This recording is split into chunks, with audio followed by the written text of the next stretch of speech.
Todas as unidades de saúde, na primeira sexta-feira do mês, faz a caminhada da dengue. Essa caminhada para quê? Para todo mundo que procura a posto de saúde mais perto da sua casa, caminhar junto com os profissionais de saúde, com o intuito de quê? Passar essa orientação.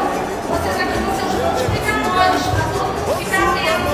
Tem uma caixa d'água sentando, o 746 é o telefone da secretaria para providenciar. Tem um imóvel para comprar, tem caixa d'água, tem lixo. E aí vocês podem ligar para o 746 que a secretaria vai lá escolher o imóvel.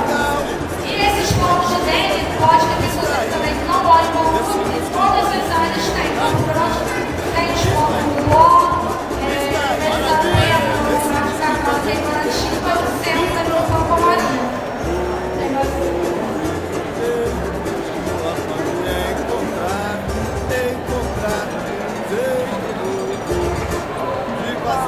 Olha só, o que ela falou aqui é muito importante. A dengue mata, certo? E se a gente combater, conforme ela citou aqui, nós vamos evitar que um parente, nós mesmos, tenhamos. Agora já está havendo, principalmente aqui na Zona Oeste, a dengue 4, tipo 4 da dengue, que é mortal. É mortal. O tipo 4 da dengue.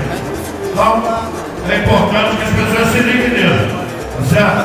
As pessoas têm família, filhos, parentes, vamos combater todos a dengue porque é importante.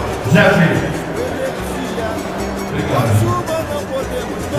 Vou falar rapidamente, porque o presidente já falou quase tudo que eu gostaria de falar. Estou muito feliz de falar com vocês. Falar do Ministério Político,